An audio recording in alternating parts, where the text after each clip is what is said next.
Alors on commence avec une première petite astuce, c'est simplement votre modèle, ce qu'on appelle le modèle type de SketchUp, comment paramétrer votre modèle type.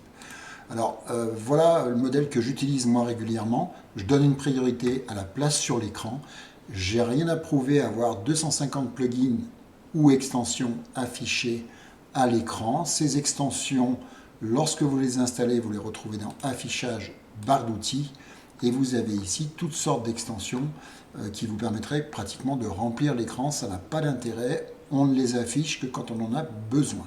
D'accord? Dans celles que l'on préconise par ordre alphabétique, les onglets de banque, puisque c'est les banques d'accès à la bibliothèque 3D, aux extensions Warehouse, éventuellement. Le grand jeu d'outils, ça c'est imparable.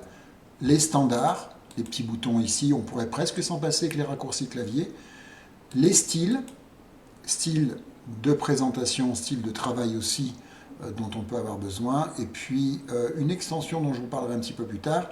Et ça s'appelle Texture Positioning, c'est un vrai petit bonheur. Ça sera aussi une astuce. Et les vues, ces petites scènes que vous avez, ces petites caméras qui sont positionnées dans SketchUp, qui vous permettent de vous positionner facilement quand vous êtes coincé dans les murs, par exemple. D'accord? Donc, une fois qu'on a tout ça, on a suffisamment de boutons en haut. Et puis ici, ce qu'on appelle la palette par défaut. La palette par défaut, vous la trouvez dans Fenêtre, palette par défaut. J'utilise info sur l'entité, matière, composant, style, scène, structure. Avec ça, j'ai assez pour travailler. Toutes celles qui sont cochées sont ici. Et avec ça, c'est parfait. D'accord? Là, ce que je vais rajouter, et ça c'est important, c'est la petite modification du style de SketchUp. SketchUp, par défaut, a fait un style avec des arêtes bien grasses, comme on dit. D'accord? Donc vous voyez, il y a des arêtes qui sont bien grasses. Alors, le problème de ces arêtes, c'est que lorsque vous allez importer des composants, des objets, notamment de la végétation ou des beaux composants, eh bien, votre fichier va perdre en fluidité. Je parle de fluidité, pas de poids réellement de fichier. Dans une des astuces, on verra aussi comment alléger son fichier. Donc voilà, donc pour pas que ça rame un petit peu comme on dit ici, on va dans la palette de style. On va dans édition de style, par défaut c'est sélectionné, on va dans édition de style ici, et vous voyez que les profils d'arêtes sont cochés par défaut. Je les enlève, je les remets.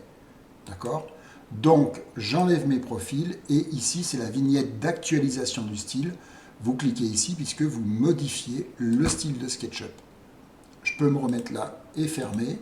D'accord? Et maintenant, alors ici j'ai juste un cube, donc c'est pas catastrophique, mais lorsque j'ai des beaux composants, et comme les composants sont de plus en plus jolis, eh bien forcément je peux ralentir mon fichier à cause de ça.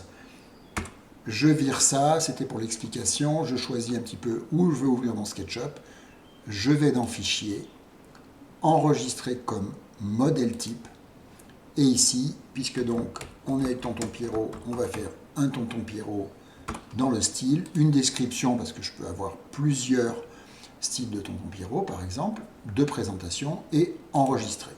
Voilà, d'accord? Je fais fichier nouveau pour que tout ça se prenne correctement en charge, et je peux retrouver mes éléments ici, dans le dossier qui est Fenêtre, Préférences, les modèles types ici, et vous voyez qu'ici, mon modèle type par défaut est venu se rajouter à tous ceux qui existent déjà dans SketchUp, que je peux utiliser comme modèle de base avant de créer le mien. Voilà, ça c'est fait, terminé. Ce qui fait que maintenant, quand j'ouvrirai le SketchUp, quand vous ouvrirez SketchUp, vous aurez un petit cœur sur l'interface, ça sera votre modèle par défaut. Vous n'aurez pas à refaire ça à chaque fois. Voilà, donc on y pense bien, on enlève les profils d'arêtes pour gagner en fluidité. Voilà, c'est tout pour aujourd'hui, comme on dit. À très vite pour la prochaine.